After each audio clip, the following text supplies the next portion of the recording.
My name is Emman Otieno. I'm the County Director of Fisheries, Siaya.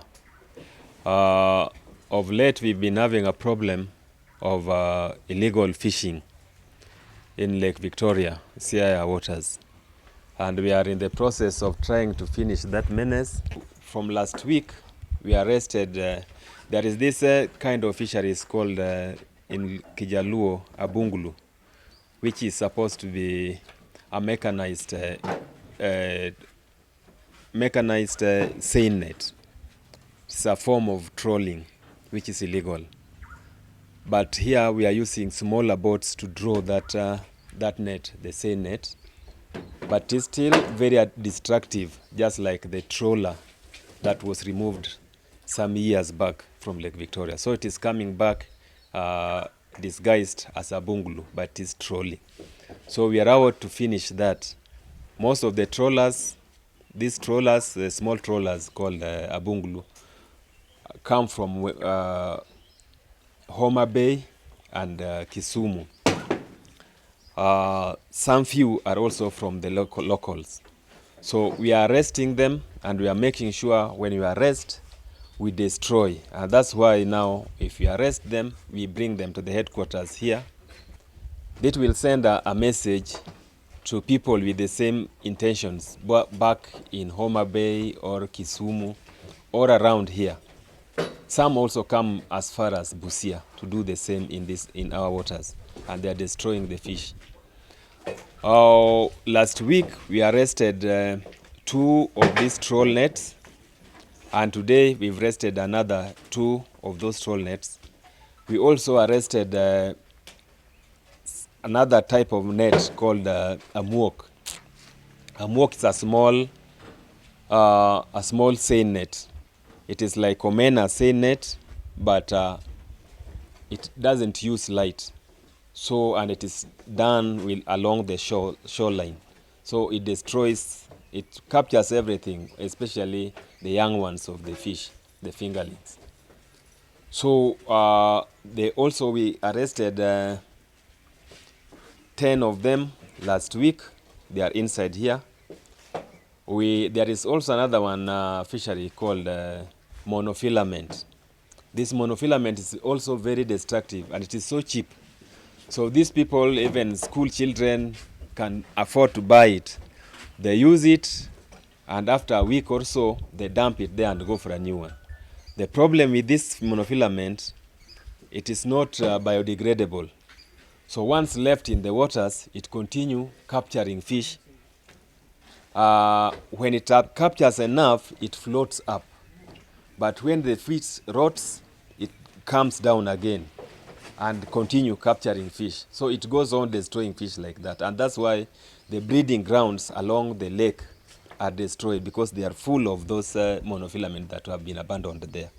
So it is not suitable or habitable for fish to come and breed. And you know, our lake region is actually the breeding area for fish. Even fish come as far as Uganda to come and breed here, because it is shallow and it is suitable, and all the rivers come from this side bringing nutrients.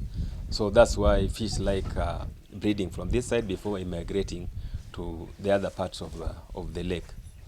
So these are new type of fishery. These were very inventive. You finish one, they come up with another one. And these ones are not described in our books, but they are destructive. Any net that is moving is not allowed.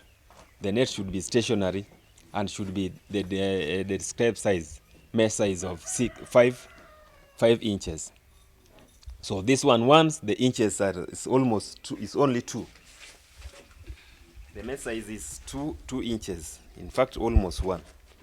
So it captures small fish, and since it is being trolled, it captures everything within its area. That way, that kind of fishery is not sustainable, and you have to destroy them. So these ones, we have 15. Is it 20 monofilament?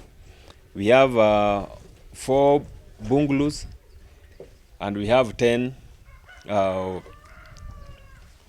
We have 10 that small seine.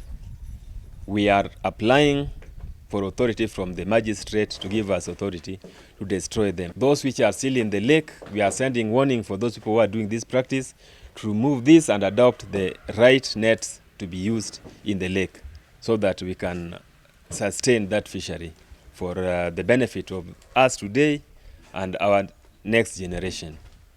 We can estimate the cost to be around, the small one can go around 200,000 because they are bigger one, and as they go big, they are more costly, and they are drawn with a boat and an engine. And this is the most destructive type of fishing. The small ones like the amwok is smaller, but it's done within the shoreline. That can estimate to around 60,000, something like that. Monofilaments are smaller, much smaller, and they are cheaper. Something around even 4,000 to 6,000 can get a monofilament.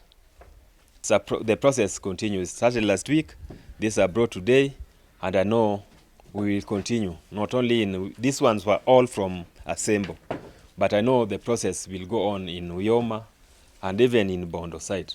That's Sakwa and Imbo. My names are Siraj Arona. I am the Vice Chair of Rarieda BMU network. All along, we've not been having an easy time as far as the fishing fraternity is concerned.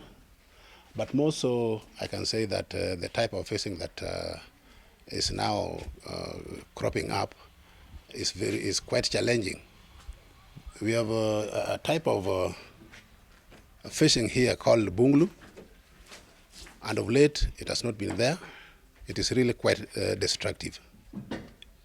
And we are appealing even to our neighboring counties that whenever you have a destructive type of fishing, please do it in your own area of jurisdiction. And hereby I'm requesting even to the director's office, the BMU coordinator, and my fellow BMU networks, so that we work in unity to support the income of our community. Because if you don't work together, then we are almost failing our county. With those few remarks, I'm making the appeal to the director to give us support in whatever activity that we are doing. Otherwise, thank you.